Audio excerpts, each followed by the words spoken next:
Así es, son las 9 de la mañana con 32 minutos. Continuamos con esta primera edición de Radio Análisis y efectivamente estamos en este espacio que realizamos en conjunto con el Observatorio Constitucional Ambiental del Centro de Derecho de la Facultad de Derecho de nuestra Universidad de Chile para hablar de lo que está ocurriendo en esta materia a poquito ya de que se culmine el trabajo ahí de las comisiones, también del pleno de la instancia. Saludamos en esta mañana a Benjamín González, el coordinador ejecutivo de este observatorio. ¿Cómo estás, Benjamín? Muy buenos días, gracias por estar nuevamente con nosotros.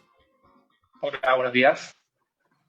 Sí, y vamos a ver si es que se suma en unos minutos más también la profesora Ana Lía Uriarte, quien, por cierto, también es parte de esta instancia. Benjamín, ahí está, la vimos de inmediato conectada. ¿Cómo está, profesora Ana Lía? Buenos días. Muy, muy buenos días, muy buenos días. Quisiera excusarme porque en el momento clave falló un cable del computador. Estoy aquí en la facultad, de hecho, una persona me está tratando de apoyar en eso, así que estoy con mi celular, pido disculpas, pero encantada de estar acá. Sí, no se preocupe, profesora. Son cosas que pasan a veces con las conexiones por As- internet. Bueno, vamos a hablar de la comisión porque, o de medio ambiente en la Convención Constitucional en general, porque están pasando varias cosas. Bueno, de hecho, hoy está citada la comisión para ya votar las indicaciones a aquellos artículos que fueron rechazados en el segundo informe, cuando se presentó el segundo informe de la instancia. Esto lo va a resolver el Pleno ya el día sábado, pero también durante el fin de semana tuvimos definiciones importantes en torno al tema. Así que, Benjamín, te quería preguntar en primer lugar, respecto de eso, ¿no? Los avances que se vieron durante los últimos días en materia medioambiental en la convención, sobre todo de una comisión que ha estado media complicada con la aprobación de sus artículos. Sí, Claudio. Efectivamente, yo diría que las últimas 2 semanas del trabajo de la convención han sido las más fructíferas en cuanto a aprobación de normas ambientales. Eh, Hay una cantidad bien importante, no solo en números, sino también en contenido de normas que han sido aprobadas, entre las cuales, bueno, son muchas, pero yo destacaría, por ejemplo, una norma que se aprobó que, bueno, tenía como origen la Comisión de Principios, pero que es realmente importante para la protección ambiental, que es aquella norma que integra al ordenamiento jurídico nacional el derecho internacional de los derechos humanos. Integra este ordenamiento internacional no solo los tratados internacionales, sino que también hace referencia a los principios y al derecho consuetudinario del derecho internacional. Y bueno, todos sabemos o entendemos la relación intrínseca que existe entre protección de derechos humanos, protección ambiental y cambio climático, ¿no? También otro aspecto que yo destacaría de que ocurrió durante la última semana es la aprobación de la Defensoría de la Naturaleza. La Defensoría de la Naturaleza como un organismo autónomo con personalidad jurídica y patrimonio propio que se va a encargar, entre otras funciones, de la protección, claro, de la protección de los derechos de la naturaleza. Así, me parece a mí que se concluye ya todo el articulado que dice relación con los derechos de la naturaleza. Los derechos de la naturaleza, aparte de tener un reconocimiento explícito en la Constitución, es decir, que la Constitución o el proyecto de Constitución señala que la naturaleza tiene derechos a que se respete y proteja su existencia y a la regeneración, restauración de sus funciones y equilibrio ecosistémicos. Además, los derechos de la naturaleza aparecen en al menos 5 partes del texto constitucional. Aparece como competencias de la comuna autónoma, como deber estatal de protegerlos, como en la parte integral de la definición de los bienes comunes naturales y en la acción de tutela que recaerá en los tribunales ambientales sobre los derechos de la naturaleza. Entonces, en definitiva, los derechos de la naturaleza tienen un rol súper importante en el proyecto de una constitución, y esto yo creo que queda en evidencia cuando lo comparamos, por ejemplo, con la Constitución de Ecuador, que también contempla los derechos de la naturaleza, pero los contempla, lo estuve revisando hoy en la mañana, solamente en 2 artículos. Y nuestro borrador de constitución ya tiene 5 menciones a los derechos de la naturaleza. Entonces, es decir, el salto que hay aquí respecto en este tema es realmente importante. Y también, este diría como el tercer aspecto que yo quisiera destacar de las normas aprobadas, es aquella norma que aprueba los tribunales ambientales, que constitucionaliza los tribunales ambientales. Esa es una primera novedad, ya tienen rango constitucional, o se propone que tengan rango constitucional, y además dentro de sus competencias tendrá el conocimiento y el fallo, en definitiva, de la acción de tutela de derechos fundamentales ambientales y de los derechos de la naturaleza, que es como esas competencias, si tuviéramos que hacer un símil con la Constitución actual, estarían radicadas en la Corte de Apelaciones a través del recurso de acción de protección. Pues bien, ahora quedan circunscritas a las competencias de los tribunales ambientales, órganos con jerarquía constitucional en esta propuesta de norma constitucional. Ujú. Sí, bueno, profesor Uriarte, ahí Benjamín nos hacía un resumen de quizás los aspectos más importantes que se han visto, ¿no? Pero también hay otros que también han sido aprobados. ¿Qué podríamos decir de estos días que en general han sido bastante intensos en materia medioambiental?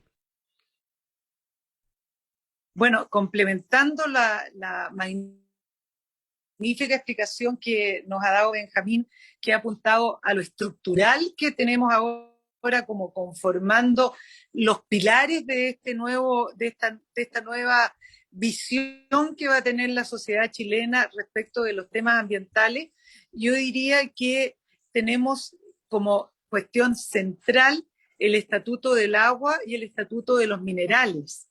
Esos son temas muy claves, no solamente en el tema medioambiental propiamente tal, sino también en los temas del desarrollo, aquellos vinculados a los modelos económicos, porque de lo que estamos hablando en definitiva es que esta Constitución viene a reconocer ese anhelo que existe por parte de comunidades, de los ciudadanos, respecto de que un bien como el agua, que es insustituible, sea un bien que en definitiva pueda ser efectivamente por medio de autorizaciones entregado a particulares, pero jamás se les entregará la propiedad ni sobre el agua ni sobre esa autorización. Y en cualquier caso, el privilegio y la preferencia absoluta está para el Estado en la provisión de agua para poblaciones. ¿Por qué razón? Por una razón simple, pero extraordinariamente importante. ¿Cuál es? Que el derecho al agua y al saneamiento pasa a ser un derecho fundamental. Por lo tanto, un deber del Estado es garantizar a través de sus políticas, planes, programas y legislación que ese derecho se cumpla. Por lo tanto, para ponerlo en un ejemplo sencillo, frente a una colisión, a un choque de derechos, en el sentido de que existen derechos de agua o autorizaciones para uso de agua, y por otro lado hay una población, y tenemos que regular ese uso de agua porque se está usando demasiada agua en una actividad económica y una población se está quedando sin agua, pues bien, el Estado deberá privilegiar el suministro de agua para esa población. Por lo tanto, hay un cambio, porque además estamos hablando de la Constitución, es decir, entendemos que nosotros, los habitantes de este país, nos hemos puesto de acuerdo en que este va a ser el marco estructural que va a acompañar el agua, con un Estado que va a tener un rol de custodio, de un rol de cuidado respecto de este componente ambiental que es insustituible, y esa es parte radical de la explicación de por qué tenemos que tener un estatuto particularmente estricto respecto del agua. Ujú. Ahora, Benjamín, esta situación también ha derivado, sobre todo lo del agua. Bueno, ya vamos a hablar también de lo que se va a ver durante esta semana, que también ha generado bastante resistencia en sectores industriales, sectores empresariales, pero particularmente respecto del tema del agua, tanto la agroindustria como sectores mineros o forestales han expresado sus críticas respecto de cómo ha quedado la redacción de estos artículos, de estas normas que serán revisadas finalmente en la Comisión de Armonización. ¿Qué podríamos decir al respecto? Sí, bueno, efectivamente esta semana bueno, las semanas anteriores se han aprobado normas bien importantes sobre la protección ambiental, pero todavía queda mucho trecho. O sea, aunque parezca increíble, en estas pocas semanas que quedan, creo yo que el texto que nosotros tenemos a la vista va a cambiar sustancialmente o de manera bien importante. Así, esta semana, por ejemplo, quedan pendientes, dentro de los 6 días que quedan para discusión de normas por parte de las comisiones, temas tan importantes como Estatuto Constitucional Antártico, Estatuto Constitucional de la Energía, Estatuto Constitucional de la Atmósfera, el Aire y los Cielos, Estatuto Constitucional de los Minerales y Estatuto Constitucional de Glaciares y Criósfera. Esto, más Comisión de Armonización, Comisión de Normas Transitorias, me parece que va a morigerar un poco las aprehensiones que hay de ciertos sectores respecto de las normas vistas así en bruto, por decirlo. Pero claro, me gustaría, para añadir un detalle más respecto a las normas aprobadas, indicar que el sábado pasado se aprobó una norma muy corta, una frase que dice: todas las personas tienen el derecho a un ambiente sano y ecológicamente equilibrado. Luego otra norma que señala que todas las personas tienen el derecho al aire limpio. Estas normas tienen un contenido bastante similar al actual artículo 19, número 8 de la Constitución, que es el derecho a vivir en un medio ambiente libre de contaminación, que es la norma ancla de la protección ambiental de la Constitución actual. Y pasó un poco desapercibida esta norma porque se han aprobado 50 normas de protección ambiental. Entonces, que se apruebe una norma que diga todas las personas tienen un derecho a un medio ambiente sano es casi irrelevante a la luz de todo el entramado de la Constitución ambiental que ya está aprobado. Eso quería agregar eso como para destacar la diferencia que existe en la protección ambiental de ambos textos constitucionales. Sí, habla de la importancia también que se le ha dado a este tema en la actual discusión constitucional. Profesor Uriarte, haciendo un puente, ¿no? Respecto de lo que ya se aprobó y lo que queda todavía por resolver, en particular hoy en la comisión y ya el fin de semana, el sábado, en el Pleno. Uno de los puntos que ha generado mayor discordia es el tema de cómo va a quedar estructurado, por así decirlo, las concesiones mineras y la producción minera en general, la extracción de recursos naturales en nuestro país. Y le preguntaba hace unos segundos a Benjamín respecto de las críticas que surgieron desde distintos sectores a partir de cómo ha quedado estructurado el tema del agua.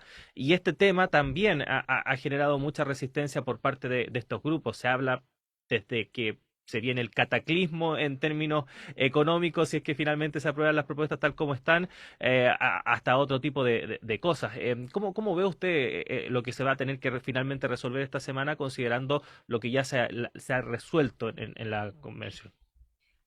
Claudio, desde luego advertirle a todos quienes nos escuchan que es realmente uno hace simplemente una aproximación a lo que cree podría ocurrir, porque no está tomando decisiones, Claro. nosotros no somos quienes decidimos, pero tengo la impresión que finalmente lo que va a ocurrir va a ser algo que va a guardar alguna similitud con el tema del agua, en el sentido de que se va a permitir la explotación de minerales, exploración y explotación de minerales por parte de privados y también, por supuesto, por parte del Estado, y nosotros ya tenemos una empresa minera estatal y podríamos tener otras, porque se autoriza mediante la Constitución a que se puedan crear empresas públicas, no existe ningún impedimento que existiera otra empresa pública en materia de minería.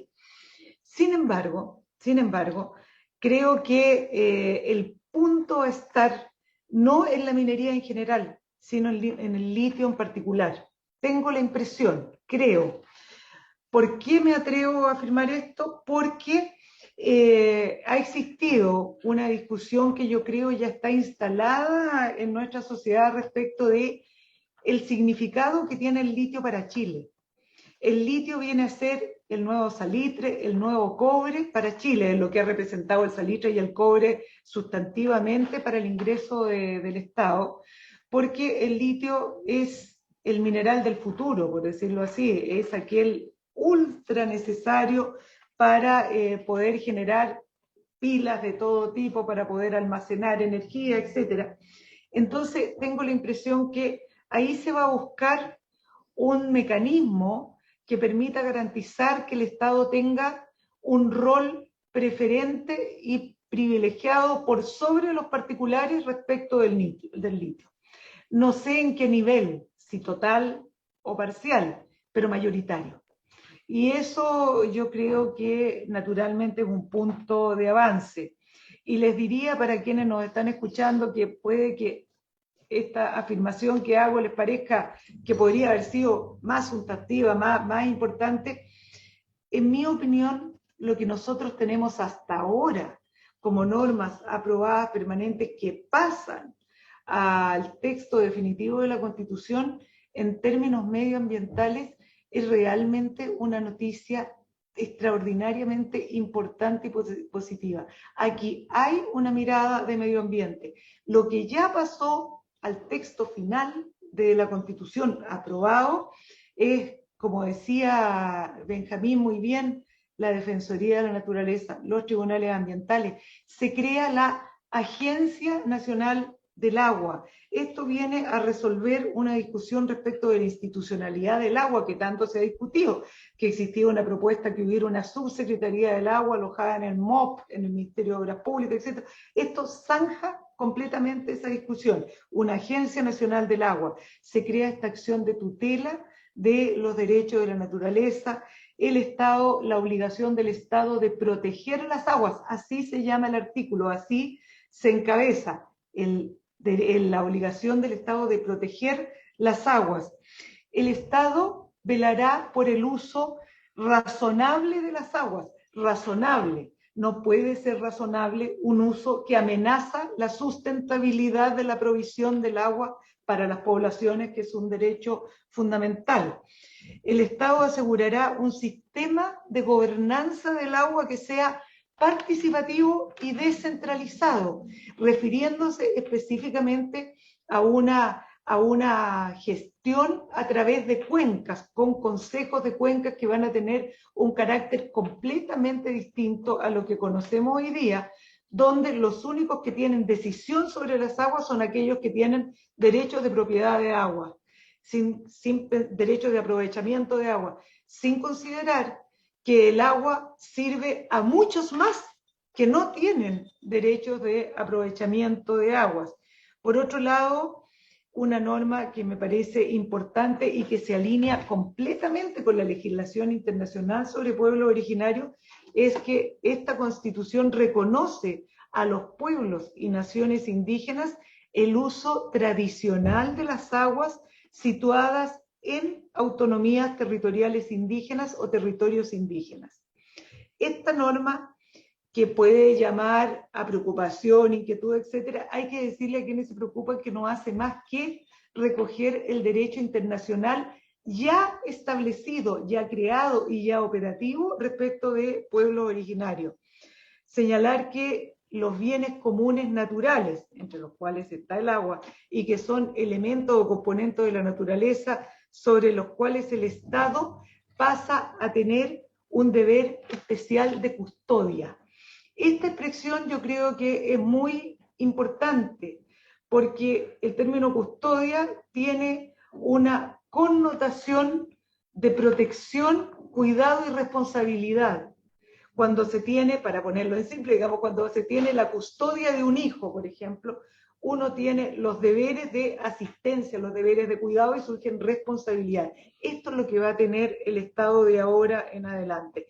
Y tal como señaló Benjamín, normas sobre humedales, bosques nativos y suelos, y asimismo sobre áreas protegidas. En consecuencia, el estatuto ya existente que pasó a la Constitución en forma definitiva, junto, por ejemplo, a los derechos de los animales, que se les reconoce como sujetos de derecho y seres sintientes, forman un conjunto que cambia copernicanamente en 180 grados lo que teníamos antes y lo que tenemos ahora. Para quien quiera mirar esta Constitución con cualquier ojo, es un avance, pero extraordinariamente sustantivo para Chile y naturalmente un ejemplo para el mundo, en mi opinión.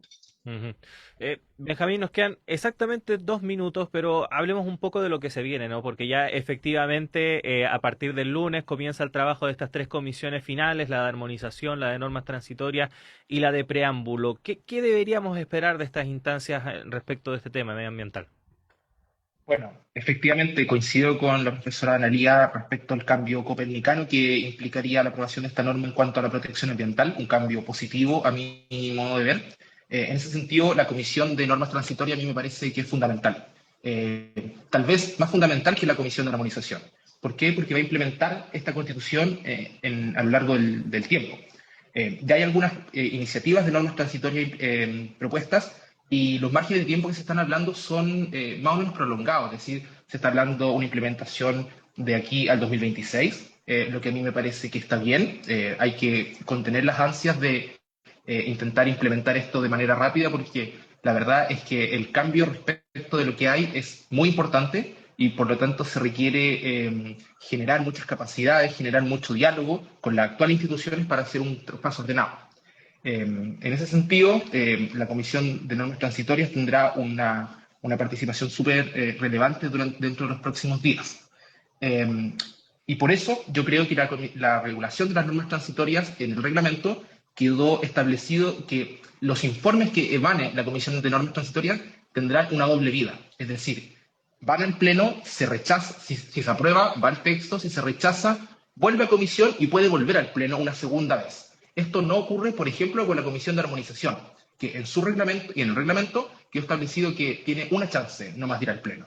Es decir, lo que se aprueba en el Pleno, propuesto por la Comisión de Armonización, va al texto y lo que no se aprueba se pierde en cuanto a las indicaciones de la Comisión de Armonización.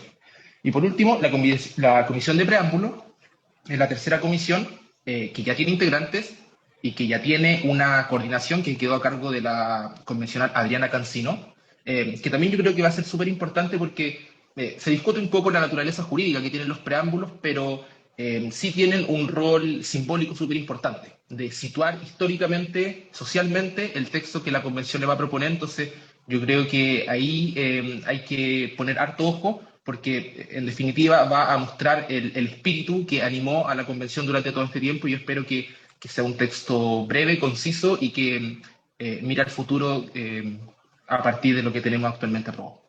Ujú. Bueno, profesores Benjamín González, Analía Uriarte, coordinadora académica, la profesora Uriarte del Observatorio Constitucional Ambiental, en el caso de Benjamín González, coordinador ejecutivo, agradecerles como siempre que hayan estado con nosotros y ya en la próxima sesión vamos a estar analizando de lleno el trabajo de las comisiones finales, así que ahí esperamos reencontrarnos. Que estén muy bien. Muchas gracias, Claudio, que esté muy bien, un gusto verlo. Igualmente. Saludos a todos quienes nos escuchan también. Y nosotros también nos despedimos, son las 9 de la mañana con 55 minutos. Siga nuestra sintonía, ya llega Antonella Esteves y Semáforo en tan solo unos instantes. Que estén bien. El departamento